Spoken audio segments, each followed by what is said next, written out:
Broadcasting from the Blanchardstown Centre, this is Phoenix FM.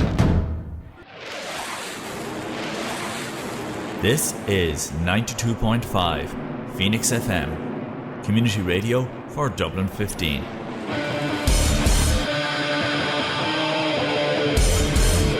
Hey everybody, it's JB Jeremy Borash, and you are listening to Darragh O'Connor. Yo, what's going on? It's Leon Slater, and you are listening to Darragh O'Connor on the Wrestling Rewind. You get me? I'm Tom Hannafin from TNA Wrestling. You're listening to the Wrestling Rewind. Come to the Wrestling Rewind, the only wrestling podcast by fans who don't hate wrestling.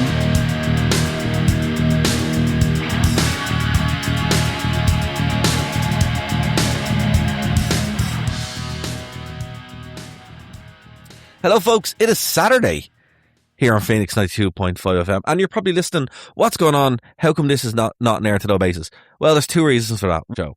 But the Wrestling Rewind is doing a show right now, and we are covering 3 PLEs, pay-per-views, special live events, whatever you specifically want to call them. That's what we're covering this week. But not only that, we have a special exclusive interview with TNA's own AJ Francis, which is going to kick off the start of the show, and then we're going to come back and cover these 3 pay-per-views. So before we kick things off, here is my exclusive interview with TNA's own AJ Francis. AJ, thank you so much for joining us here. Slammiversary is coming up, one of the biggest shows in the TNA calendar. What makes this year's feel so special? It's from Boston. It's definitely one to watch. I think what makes this year's feel so special is it's an opportunity for us to remind everybody just who the fuck TNA is. Mm-hmm. And the reason I feel that way is because, my first TNA Slammiversary, which I stole the show, obviously, with PCO, it was like the rebirth of TNA, right?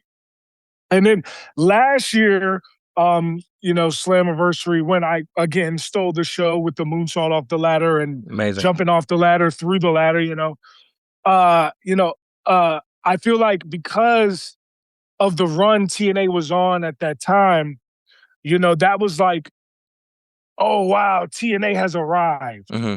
And now I think we're in a situation where with our new TV deal and how things have been changing, where TNA is in its best position that it always thrives in, and that's when our back is against the wall. Mm-hmm.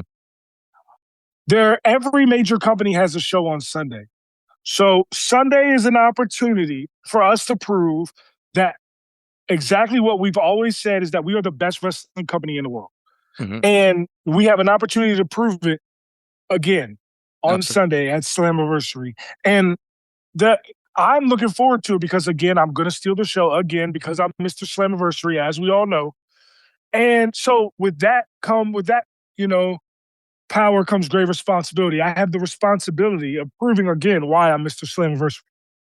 And I love that attitude. TNA really has gone strength to strength. It's on this generational run at the moment. Again, you said it better than I could, Mr. Slammiversary. Absolutely. Every time you've been there, you have been one of the standouts. But look, for people who haven't seen TNA yet, or maybe fans who step away for a while, why is this the perfect event to jump back into? To me, Slammiversary is the best event of the year. I mean, right. For the TNA purists, the people been around 20 years, they'll tell you Bound for Glory is the biggest show of the year. Mm-hmm. And Bound for Glory is an incredible show and arguably the biggest show of the year. Me, as a person who grew up watching wrestling, Slammiversary is always my favorite TNA show. Mm-hmm. It always has been. And it's no coincidence that in the 3 years that I've now been in TNA, I've been in pretty marquee matches all 3 years at Slammiversary. I have proven my worth. My first ever big match of my career was versus PCO at Slammiversary. Yes. It was after that match that people started looking at me in a different light as a performer. Mm-hmm. That show 2 years ago is how I put myself on the map.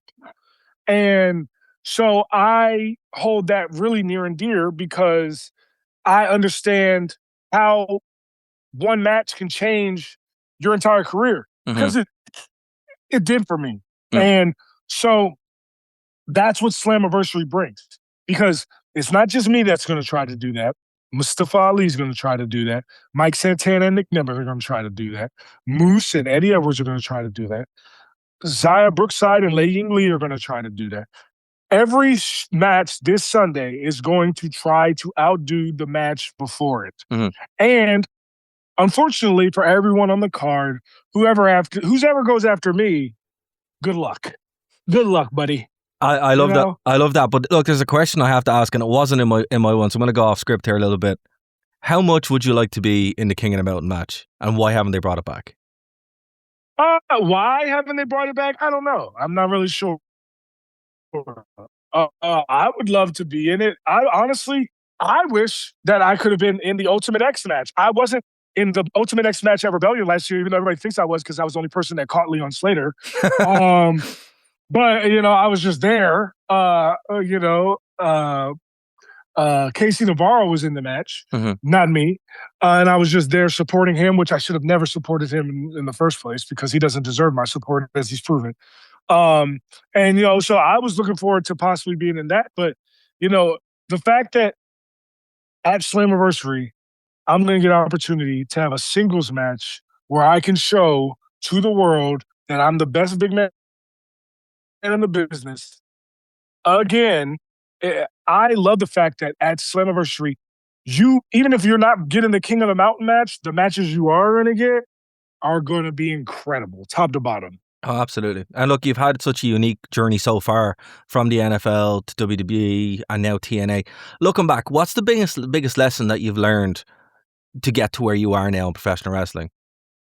The biggest lesson that I've learned is to believe in myself. Because there was a 2.5 year stretch of my wrestling career where everybody called me everything but a child of God. You know what I'm saying? They called me a bum. They said that I should retire. They said I was worthless. I mean, if you go look on that Cage Match website right now, there's multiple people saying I'm the worst wrestler to ever wrestle, right? Yeah. And these people are idiots. They don't have any common sense. They fall for anything. If you tell them tomorrow that the sky is red, they'll go out and they'll paint a red sky on a chalkboard. Like they don't have critical thinking skills to actually be able to think for themselves. So they just say anything. Right. For years, people told me how bad I was. And I knew that wasn't true. I knew that I was great before I got to WWE. I knew I was great in WWE. People forget that when LA Knight turned babyface, the first person they ever put him in the ring with to get him over as a babyface was AJ Francis and Hit Row. Like, people forget that. People forget a lot of things like that have been major. Like, hip hop is so big in wrestling over the last 4 years. But in 2021, when Hit Row was doing it, which was my brainchild, wasn't a lot of people feeling that we should be doing that. Right. And now the entire industry's changed. I had BDE ringside when I won the digital media title 2 years ago. Wow. I was the one that brought all the streamers to TNA 2 years ago. Now everybody wants to work with streamers. Now everybody wants to get it. I've always been ahead of the curve. I've always had these ideas. So, like, to me, believe in yourself, because if you know you're right, only you can prove yourself wrong. Well, that's it. I think that's a really good message to take away from that for sure. And look, TNA's always had that ability to sometimes be ahead of the curve. And that's why I have to ask this next question. Slammiversary is one of the biggest TNA shows in history. It's up there with Bound for Glory, obviously, and depending on where you go, it is your favorite. But if you could pick one opponent from TNA and face them at Slammiversary in their prime, who would it be and why? Oh, if I could face, I mean, the obvious answer is AJ Styles, right? Like, like saying anyone other than AJ Styles. If any person is asked the question, who would you rather like to face in their prime in the main event of Slammiversary, and they don't say AJ Styles, they're lying. Right. Right? So because everybody's going to say AJ Styles, I'm going to give you another one. One that I would love. I would have loved to face Samoa Joe in the main event of Slammiversary, because I know that me and Joe would have put on a classic. Oh, absolutely. big hoss fight classic. Another great answer, Bobby Lashley. Great answer. Love the great answer, Bobby Lashley. I'm going to give you one more on the current roster. If I had the pen and I was able to write the story of AJ Francis winning the world title and going on to next year at Slammiversary having to defend the world title against somebody in the main event, that person would be Moose. Oh, I brilliant. think that me and Moose, two former NFL players, would put on the kind of spectacle that has never been seen before. And that would who I would love to do it with in the future that is currently in TNA. I love it. So look, two more questions and I'll let you get out of here. So Boston has a reputation of being one of the loudest cities in North America, if not the world. What are you expecting from this crowd in June 28th? Boos. I'm expecting to be booed out of the building. The people in Boston, they seem to forget that I used to play for the New England Patriots. Yes, that's true. Mm-hmm. They only remember the fact that I was on the Miami Dolphins. I'm like, brother, I'm one of you guys. I'm supposed to be, you're supposed to love me. And they hate my guts every time I go there. You know what I'm saying? They hated me at Bound for Glory last year. They hate me every time I go to Boston. They hate my guts. So, I would say, I'm expecting to get booed out of the gym. I'm expecting it to be a crazy crowd. I'm expecting a few Samuel Adams and a few Guinnesses to be, taken before the show by the fans. I'm expecting it to be a Sunday fun day kind of show. And it's going to be a great time. Fantastic. And look, before we let you get out of here, tell everyone where they can watch TNA Wrestling every week and why they should be tuning in to TNA Slammiversary 2026. You can tune in to TNA every week at TNA on the TNA Plus app, which you can get through TNAWrestling.com. But you can also watch on AMC 9 p.m. Eastern Standard Time. I know you need that because you overseas. You need to know the Eastern Standard Time. Absolutely.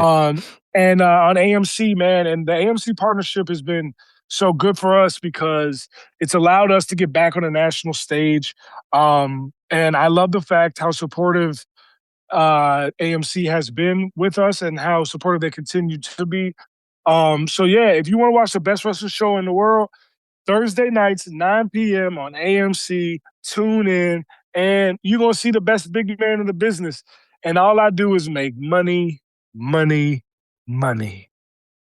AJ, best of luck at Slammiversary, and thank you so much for being on the show. Appreciate you, brother. Boom, there we go. So that was AJ Francis talking ahead of his match at TNA Slammiversary, one of the 3 PLEs, pay-per-views, whatever you want to call them, that we are going to be previewing this week. My name is Darragh O'Connor, and I am not alone. I am joined by Christopher Fanning. Christopher, how are you doing, sir? I am amazing. I feel bad. I don't think I picked him to win his match. One of the bright spots in TNA at the moment, so I do kind of love what he's doing.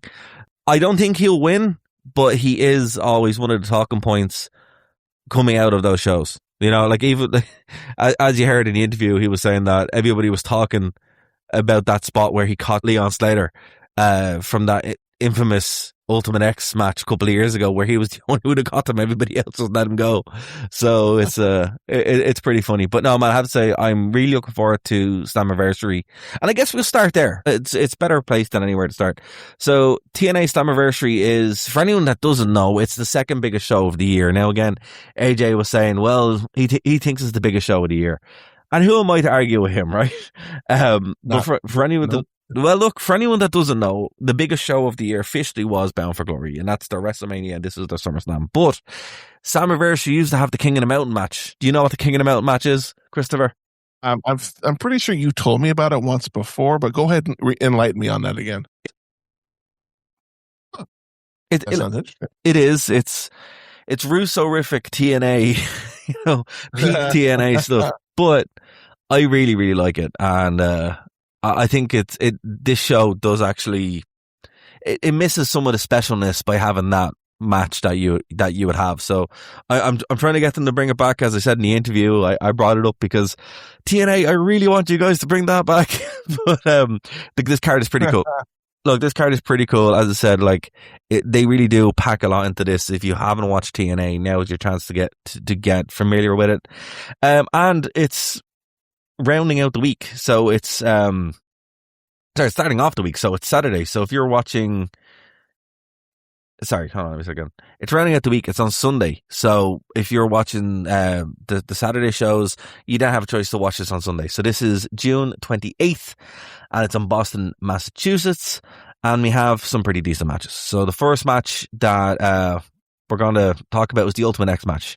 So this is Cedric Alexander, Leon Slater, Frankie Kazarian, Mr. Elegance versus Faber, KC Navarro, and then the Amazing Red. Some really, really big names in there. If you've never seen the Amazing Red, I'm actually marking out for him because I haven't seen the Amazing Red in years. So that's really awesome. And it's for the TNA X Division title. So Ultimate X is your quintessential X Division match. I can't really see Cedric Alexander losing it just yet, but you never really know. I expected a title retention there, but we'll just have to see. My heart wants Amazing Red to win, but I think it's going to be a retention there for Cedric Alexander.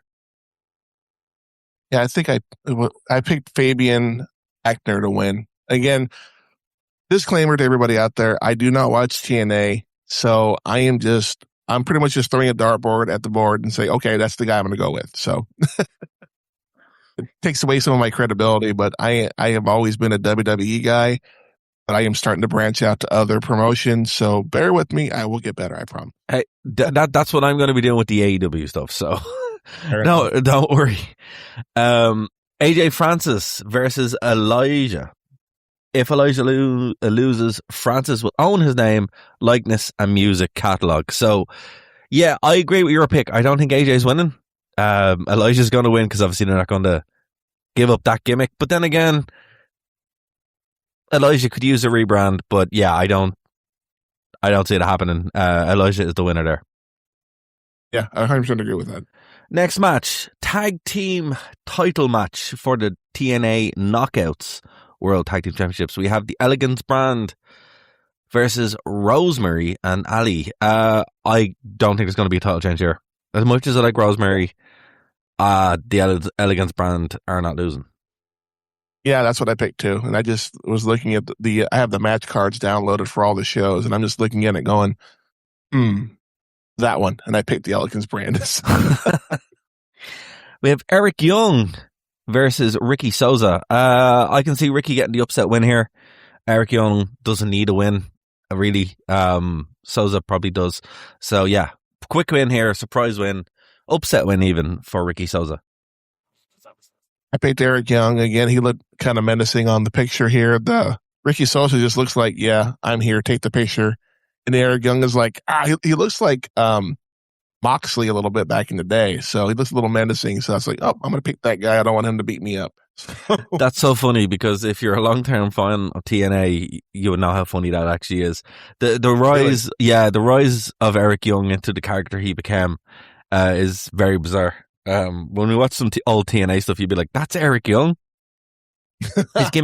His gimmick used to be that he was afraid of his pyro. A couple of years ago.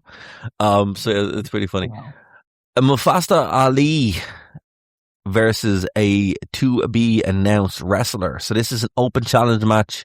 We don't really know who it's going to be. Look, it could be a returning legend. It could be an NXT crossover. That's probably a safe bet. Or it could be some kind of free agent. We just don't know yet. We'll have to wait and see. I wouldn't say they would just randomly put the title on somebody from NXT, if that is the case. But if it is a new free agent or a new star, yeah, you're probably looking at title change there. But definitely one to watch for the TNA International Championship. I did see rumors that the opponent might be a former two-time singles champion from WWE. So I did some research. I was curious. Mm-hmm. And I have a pick who this person's going to be. And it might shock you. Okay. Apollo Crews. Oh. Yeah. Oh, I'm yeah. probably 100% wrong, but I'm going to live on it. Well, look, as I said, if it is somebody new coming in, they probably would put the belt on him for sure. But if it's an NXT call-up, crossover rather, I don't think that's the case. But yeah. Definitely a cool moment anyway. I like the way they have this, and there's so many released talent now from WWE, so many released talent that's kind of flown around there in the ether that, yeah, we really don't know. It could be Apollo Crews. I don't know. We'll see. Eddie Edwards versus Moose, a no surrender match. Now, these guys have had some serious wars. If you have listened to my last interview when I was talking to Eddie, he likes to wrestle Moose, right? So this is probably going to be match of the night right here. A no surrender match it's basically a hardcore submission kind of match. So yeah, I am looking forward to this one for sure.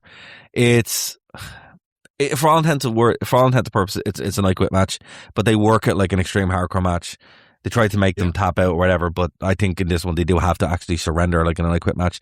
So yeah, we'll see. This is like the blow off of their feud. They've wrestled a bunch of times, and every single time Eddie Edwards and Moose wrestle, it really is something to watch. So yeah, I'm going to go Eddie Edwards on this one, just to round out the feud. But whoever wins here doesn't really matter because we win. It's going to be a match of the night.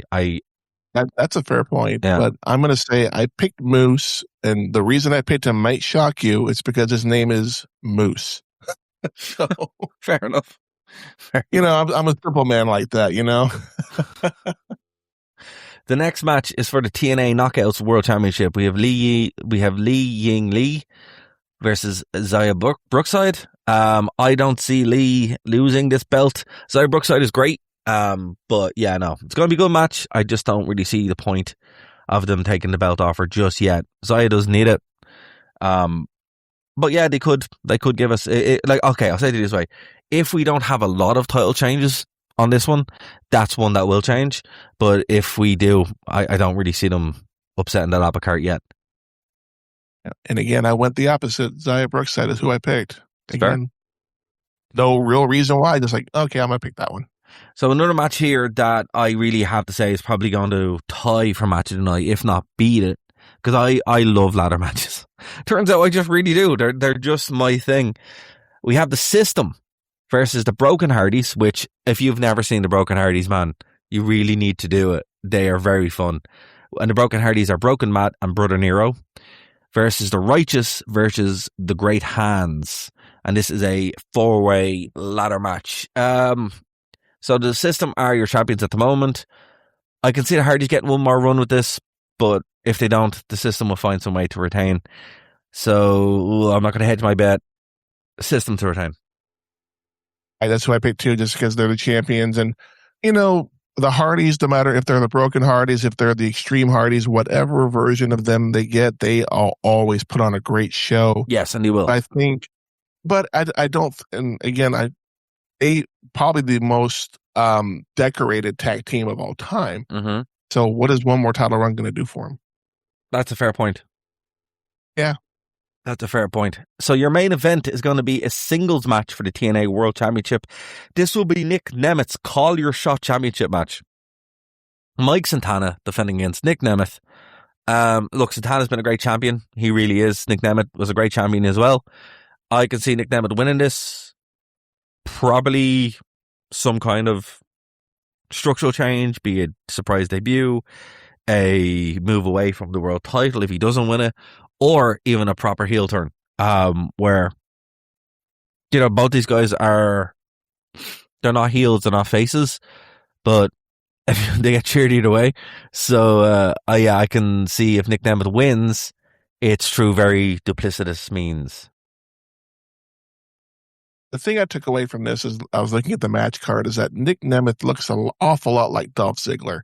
So I did not pick him. I picked Mike Santana. He is. See, a little bit of humor there. Oh, I was like, he is Dolph Ziggler. I know. But okay, fair enough. Mike Santana is a solid pick, but I don't know. I think Nick Nemeth's career in TNA, while he was great in WWE, and he really was, as far as being like, just one of the hardest workers out there, I just really, really enjoy him at TNA. I think he's found his groove, so I can see a bit of throughout this card, I can see a bit of a reset for a couple, or potential reset for a couple of guys, Elijah and him being the two big ones, where they do need a bit of a change. So that's why I'm saying, if they're going to pull the trigger with them, it would be we know with those results where something happens where they actually do fundamentally change the characters. So look, it's going to be pretty interesting. I'm looking forward to it. It's going to be on Sunday. I think it is clashing with Forbidden Door. A little bit, yeah. But I'll be watching that one, and then if there's time, I'll watch Forbidden Door because there are some good matches that we have to talk about there as well. And let's do so, right? So Forbidden Door 2026 is not from the UK, which is kind of sad. I like that Forbidden Door was like an hour away from me. That was nice. Unfortunately, it's in San Jose, California, which is very far from me, Christopher. It's pretty far from me too, actually. But is it 14 hours? That's longer than that. It's like 27 hours on a plane. Oh, on a plane? Yeah. Oh, I was talking about driving. I can't drive from Ireland. But they haven't built that bridge yet. They've not. I heard they're working. They need to get on that. They need to free up the resources. I think maybe like a 7-hour flight. Maybe I've never actually been to San Jose. At least not longer than maybe an hour. So fair enough. I actually didn't even know where San Jose was until it was just like, oh, the San Jose Sharks. It's like beside San Francisco. I'm like, that makes sense. That's why San Francisco don't have a team. I learned that this year. There you go, folks. At least from San Jose? Yes, he is. He's from San Jose, California. That is true. Okay, I didn't put that together. Right. So let's start here with, this is a long match card. I know it's technically only one more than the other, but there's a lot of names here. So forgive me with my pronunciation if I mess it up. I will try not to. So we have Edge and Christian versus the Dogs, David Finlay and Clark Connors for the AEW World Tag Team Championship. Now, Christian Cage and Cope are your champions. I can see them retain. I don't really see the point in changing the belts. It doesn't make that much sense. I mean, what they had to do to get them, I hope they keep them for a little while. I actually watched that particular show, and this was like the first AEW pay-per-view I'd watched in a while.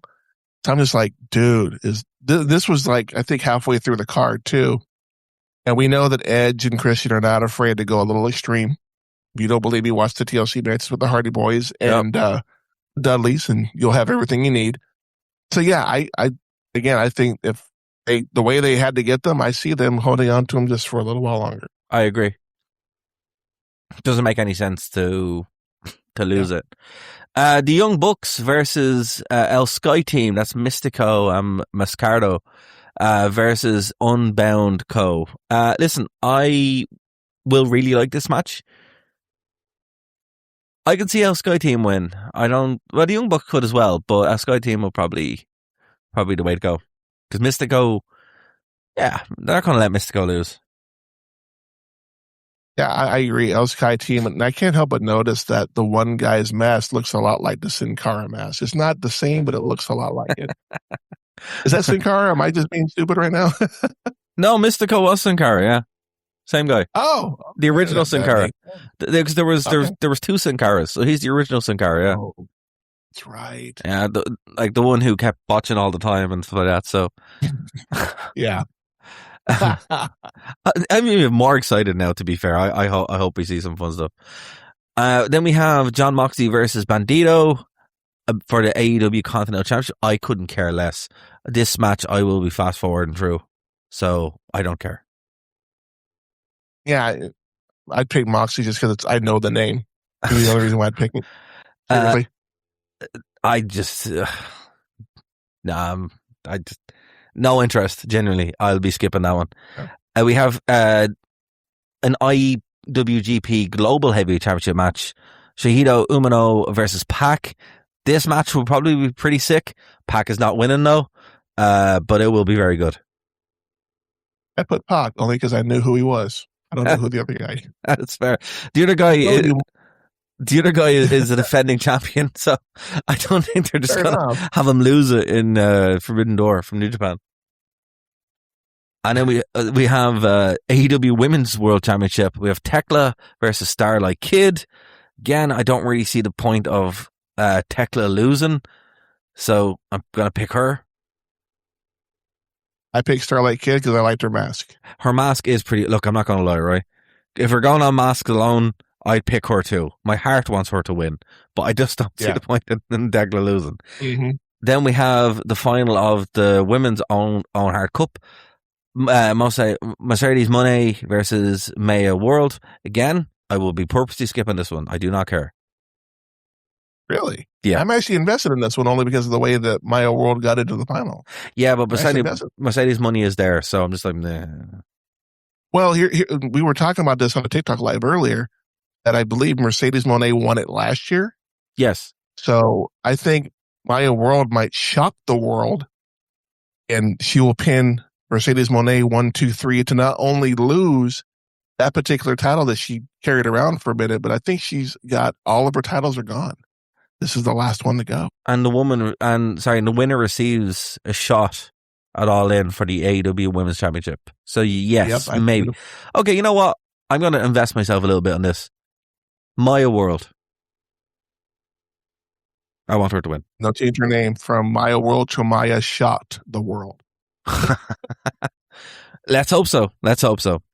Then we have a match with, but the next match I genuinely am super excited to see. Kenny Omega versus Zack Sabre Jr.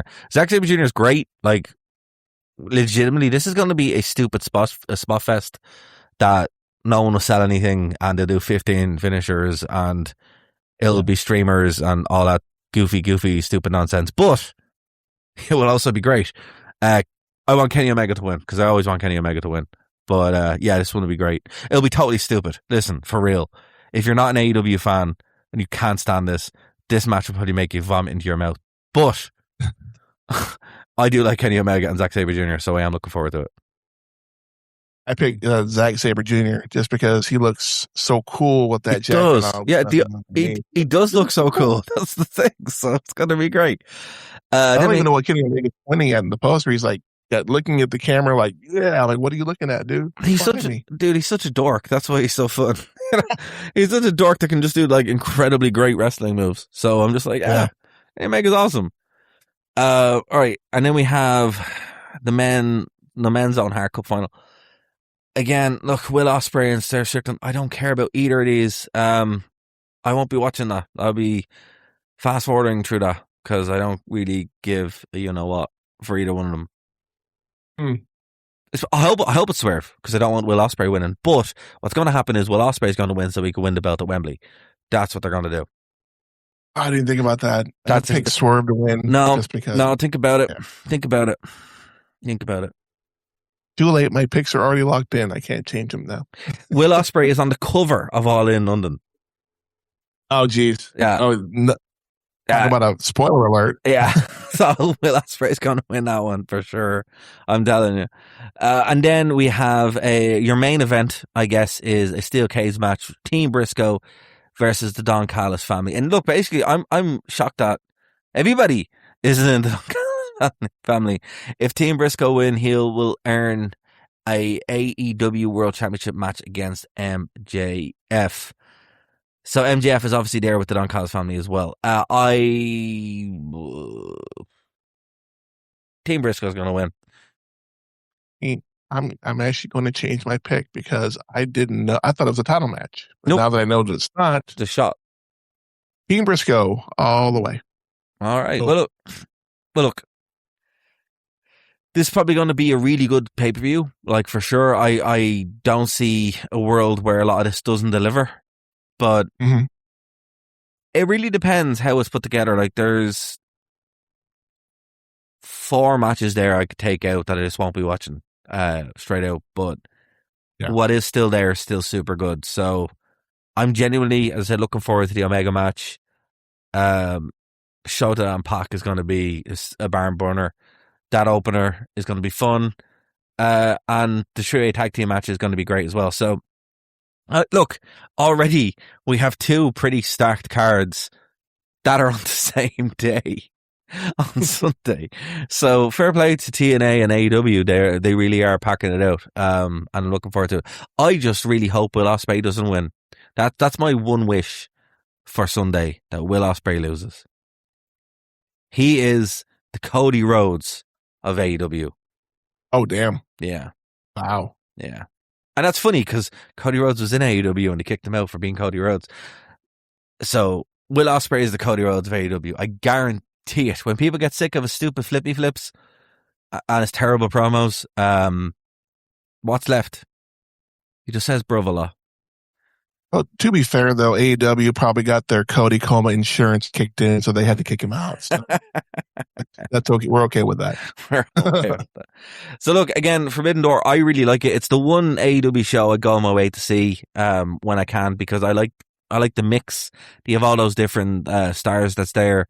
The dream match thing is pretty lame. I'm not going to lie. They're not dream matches. But they are fun matches. Cool pairings. I think...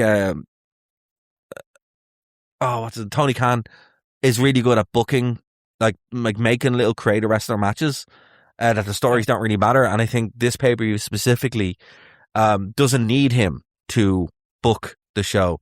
They just have matches. So I think this is all the strengths of AEW. So look, if you're on the fence about AEW, you've never actually watched it, I totally get that. But do watch this one, because it is going to be pretty fun. It's probably going to be one of the best shows of the year. So yeah, very, very much looking forward to it. I just hope Will Ospreay goes away forever. Look, you can't say I'm not consistent. You can't say you can't say I'm not consistent. All right, you're not. You're 100% consistent now. I admire that. All right, let's move on to something that probably won't be very good. We've talked about two. We talked about a potentially really good show and another potentially really good show. We're going to talk about a show that has the potential to be one of the worst things of the entire weekend and a complete waste of time. But we have to talk about it anyway. So it's happening today, because today if you're in Ireland, because it's now 1:45 for me. So when you're listening to this on Phoenix FM, it will have just started probably, because it starts around 6 o'clock our time. And of course it is Night of Boring 2026. So let's start with this. So this is obviously from... How dare you? This is WWE we're talking about. This is the potatoes of wrestling. Oh, who am I kidding? No, Triple H sent me something to say over the radio. I apologize. It's already written by their AI creative team. So ChatGPT is screaming, going, "I didn't tell you to say that." Didn't say nothing. So this, of course, is Night of Champions 2026 from Riyadh, Saudi Arabia, the Kingdom Arena. And look, I have so many hesitations and fears about this show. But that being said, while it could be the worst thing ever, it could actually be okay. The US title match will probably be very good. The steel cage match will also probably be very good. We might get a shock win and an exit from the Cody Coma. And, the King of the Ring final is going to be Jey Uso, which I can't believe he's going to win. That's what's happening. And he's going to have help. Well, I'm sure we'll talk about that. We'll talk about it. Yeah. So, look, I don't know. When I was looking at this, I thought it was going to be a pretty straight shot where it's just like, okay, this is terrible. But now that the card has taken a bit of proper structuring around, and I kind of like a lot of it. But, the thing about WWE is never give them too much credit, because they will just be like, yeah, we did the most boring thing possible, and go away now. People still watch it. People still watch it. Exactly. So look, where do you want to start with this? I'm gonna cede the floor to you, sir. Let's start with the two matches that'll be on the first hour of ESPN here in the States, and that is the King and Queen of the Ring finals. Starting with Liv versus Io. I question Liv Morgan. Why is she in this match? To take the pin. Oh, no. I have a theory. And I've had this theory for not an awesome theory, but I have an actual theory. I think we are going to see Liv's going to come out with Raquel and Roxanne. They're going to do what they do. The cards are all stacked against Io, and either Roxanne, Raquel, or both are going to turn on Liv and cost her being a double champion. You think so? I think the Judgment Day is slowly starting to implode. We've been seeing that on Raw for a while now. And with Finn Balor sneaking into the clubhouse and talking to Roxanne, this is either here or it's SummerSlam, but I'm going to call it here. There will be a turn on Liv, a face turn, so to speak, and it's going to cost her the match, and she's going to lose. And Io Sky will probably pick Rhea. Just, that's just where the story is going at this point. Yeah, I think that makes sense. I don't see Liv winning. Doesn't make any sense. Nothing is gained from it, and it actually furthers what 3 or 4 different storylines there. You have the overall Judgment Day disbanding. You have tension within the Judgment Day, and then you have Io Sky's friendship with Rhea. That makes too much sense. Go on. I just had a thought, actually. What if something happens to where Liv hits one, like they're on the apron and Liv is going for a move on Io. Io moves out of the way and she clocks Roxanne or Raquel, costs her the match, and Liv's like, what the heck are y'all doing? And then the scuffle starts there because Liv's like, I can't trust y'all. See, that's the thing. It could, and then it goes into SummerSlam, and then that's your match at SummerSlam. Yeah. And it could be either Raquel or me. They could make it a triple threat. Probably will. Watch that. Probably will be a triple threat. Yeah. That's very smart. Yeah. That's a smart call for sure. I think, yeah, I'm with you. Io Sky is going to be your queen of the ring. Absolutely. And that's a good pick. That is a good pick.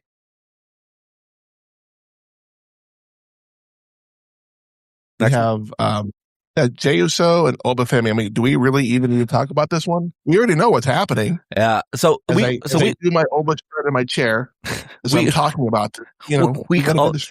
We called this a long time ago, like a month, 2 months ago. When they announced the tournament, we announced it when the tournament came out. Oba Femi will nearly win. Brock will run out. F5 him to the moon. Yep. Jey Uso gets the win. There will be a ref bump more than likely in this match. Yeah. No, absolutely. Yeah. Oba Femi will all but win it. Brock Lesnar will crucify him. And Jey Uso's going to be king of the ring. Oh my God, that's so disgraceful. But here's my twist on this match, and I've been thinking about this for a while. Jey Uso wins it. Of course, Roman's like, yay, you're going to win. You're going to go against Cody or whoever wins this match, and we're going to be champions together. I got a feeling they're going to pull, I think we've talked about this before, they're going to pull an Evolution, Triple H, Batista moment, where it's like, they start talking bad about Jey, and Jey just happens to be in the area going, oh yeah. Or it could be someone like LA Knight telling him, dude, they're talking bad about you. Of course, there's this bad blood between LA Knight and Jey Uso right now. Mm-hmm. And I think Jey Uso is going to go for Roman Reigns' title. That being said, at SummerSlam, we will have a new champion in Jey Uso who not only beat Roman Reigns, but take his spot at the head of the table. Something he's been wanting to do for a while. I can see that. Like, here's the truth, right? So here's where the real world kind of creeps into wrestling as well. That stupid movie's coming out soon. Street Fighter. Now, look, now, folks, if you're listening to this and go, I can't wait to watch that movie. You know what? I'm super happy for you. It looks genuinely like the worst thing ever. Every time I watch it, I will watch it, but I won't be paying for it. Fair enough. I'm just like, yeah, no, I'm not going to. If I can fast forward through it, that would be the best way. So yeah, but look, even though it's going to be the worst thing ever, they still have to go and promote it, right? And that's Mr. Coma and Roman Reigns, right? So they're gone. So what's probably going to happen here is they do need to set up the title being handed away for a couple of months when they're off doing the press and also, doing other stuff. So yeah, I think that's probably a safe bet. You know what else is a safe bet? Sammy winning. Ooh, Sammy's going to win. Sammy's going to win. I have a theory about that one too, but we'll get there. Mm-hmm. Easy, baby birds. We'll feed you. Don't worry. Where are we going next? We're going to go a match that probably doesn't need to be on this card, but it's there. Tiffany Stratton versus Jade Cargill for the women's U.S. title. Why? Why are we doing this? They had to fill the card out. They fired all their tag guys. That's fair. I was actually, I was watching SummerSlam about an hour ago, actually, because I haven't actually watched it on TV. And I was watching the ladder match, like that phenomenal ladder match that was in night 2. Everyone there, with the exception of, I think 2 of them, are gone. They either left of their own volition or they were fired. And I was like, gee, this would be a perfect time to have a good ladder match or be building your tag division. But it's like, no, you get Tiffany. Don't get me wrong. I love Tiffy Time, right? I am a huge fan of Tiffy Time. But Jade Cargill, she's regressed in the ring a worrying amount since losing that championship. It seems like she's going back in time to just getting worse and worse. She's getting worse and worse. Yeah, it really is like concerning. I've never quite seen anything like it. But now again, we didn't see anything because she didn't wrestle. She didn't defend the belt. So it's just, I guess we're just seeing her more, and it's like, oh yeah, you really shouldn't be doing this, you know. But she just lost the title to Rhea not too long ago, and now, let's give her a U.S. title. Why are we? Again, Tiffany will make her look like $1 million. Tiffany is the kind of performer that can make anybody look good. And if you can make Jade Cargill look good, you should win an Academy Award, seriously, because even Rhea made Jade look good in her match when she lost the title. Jade has everything you would want in a female wrestler, except the wrestling part. And the promo skills. But, you know, let's talk about that. Everything you need to be a good professional wrestler, she doesn't have, except for the look. That's it. She does have the look, she has the aura, and she has the following, and people seem to get behind her as well. So we can't, like, it's wrong to negate those things because those things do exist. When I clip this segment, people will have a lot of opinions about it, and I think that's valid, right? But to be honest with you, when you take that away, the wrestling isn't there, and the promo skills are even worse. I don't know here's the thing. I don't know why they don't give her a heater. You know, she would benefit from, not a Paul Heyman, obviously, but like a new Paul Heyman. Female Paul Heyman. That would be perfect for her. Someone to talk for her. That's the thing. I don't know. Like, that's what they should be doing in NXT, right? Finding new managers, finding new people for this specific reason. And you're not always like, look, the wrestling can be taught, okay? She can get there eventually, but she is a personality vacuum. So, you know who should be talking for her? Who's that? Who's the one with the hair? Whips the hair that around. Narrows it down. Which one? The one who whips the hair around. Oh, Bianca Belair. Bianca Belair, yeah. Like, well, she's pregnant and won't be back for like 18 months. Of course, but she can do promos for her. You could do Naomi when she comes back. Naomi's even better. Oh my God, yeah, Naomi would be great. But the thing of it is, like, when I see Naomi, she is the complete package because she's absolutely phenomenal. And she can talk. But then again, we couldn't do that because Naomi attacked Jade like 2 years ago. So there would need to be some apologies coming. That's why I was saying Bianca Belair. Get her in, and then, you know, it's still that it kind of puts that feud on ice, but not really because, you know, everyone's still kind of in play. But then you use the same 3 girls that we were using for the past 2 years. A bit of fresh blood there, but they don't have it. You know, it's just, this is the downside of building these bigger stars that just don't stand by themselves. Look, you even say the same thing about Brock. Brock without Paul Heyman, would it have worked? Probably. Would it have worked as quickly? No. But Brock was a monster in the ring and could wrestle. Jade doesn't have that. She has everything else but what you need to be successful in wrestling. So, I don't know. I don't know how to solve for that, but definitely managers, that's why they existed. They need to come back, man. They need to come back. All right. Agreed. We only got a bit of time left. Let's jump to Trick Williams versus Ricky Saints for the US title. I can see Ricky getting the win here. He both of them are great. I really like both of these guys, but Ricky needs to win. It's a big win for him if he gets it. See, I went the other way with that. Trick Williams is probably going to retain. I just don't see them taking the belt off of him just yet. I mean, it'll be a great match. Don't get me wrong, but I just think they're going to let Trick Williams cook a little longer with those lemon pepper steppers. So, yeah, but you need to establish Ricky Saints. Oh, I agree. What do you think it's going to be? SummerSlam? I think it'll be SummerSlam. I mean, this is a great place to do it. Can I change my pick then? Trick Williams, Ricky wins at SummerSlam. There we go. I like that. And look, actually, a sleeper here, to be honest with you, that could actually twist into something that could actually steal the whole show. Braun Breaker versus Seth Rollins in a steel cage match. Still, here's the thing. Steel cage matches go either way. Either they're the best thing on the card or they're absolutely terrible. What do you think is going to happen here? It's going to be Braun. I think Seth is going to put Braun over, make him look like $1 million. And you may see the Vision try to interfere in some way, but I see Braun. Is there anyone left in the Vision? Who is it? Is it who's left in the Vision? I mean, in an ideal world, I would love to see Bronson Reed come back and cost Seth the match in some way, but I don't see that happening. Either way. He's still on the shelf. Yeah, for a while. 2 or 3 of them I think all of them are hurt. Yeah. Well, Logan Paul's hurt. Logan Paul's properly hurt, yeah. Yeah, Bronson Reed is recovering. Yeah. So you have Theory. Theory and Braun Breaker. That's pretty much it. So it's just Theory.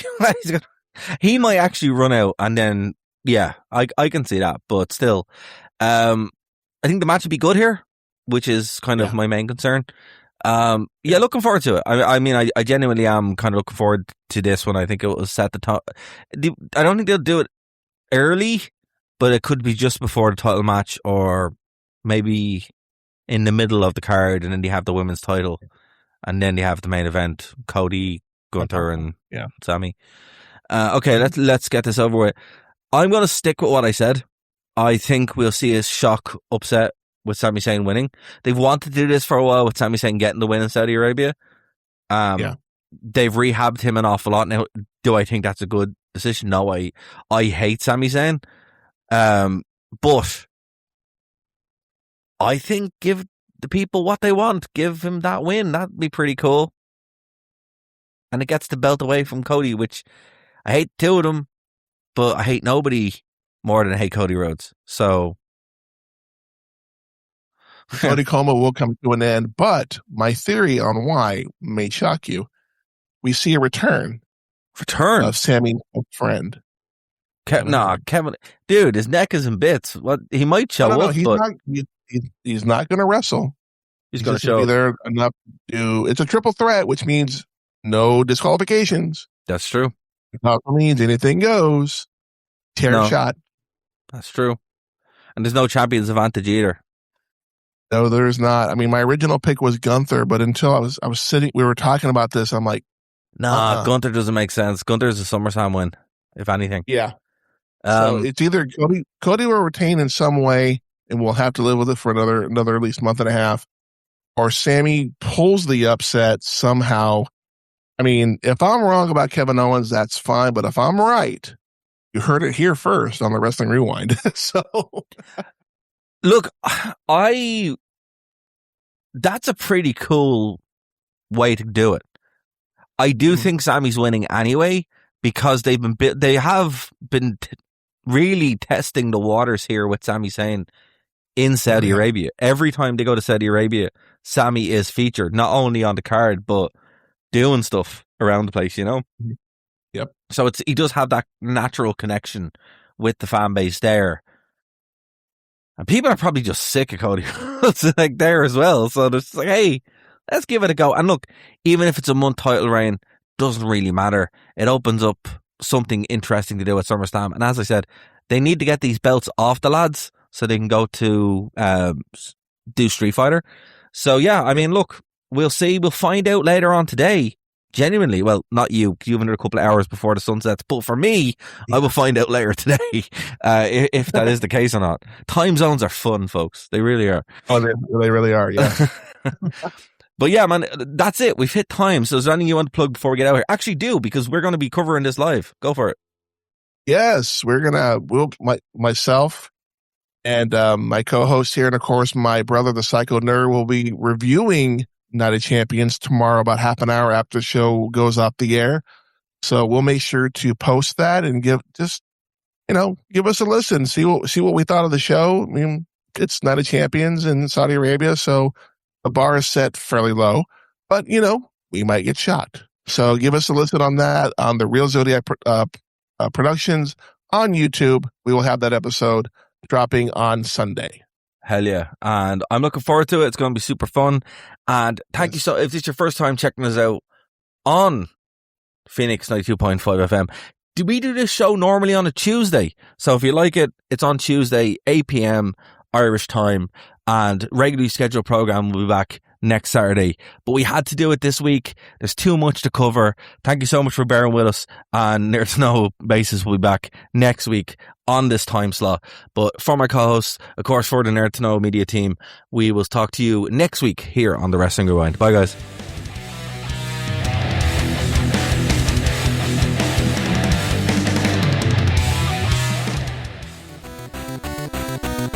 Thank you for listening to a Nerd to Know media production.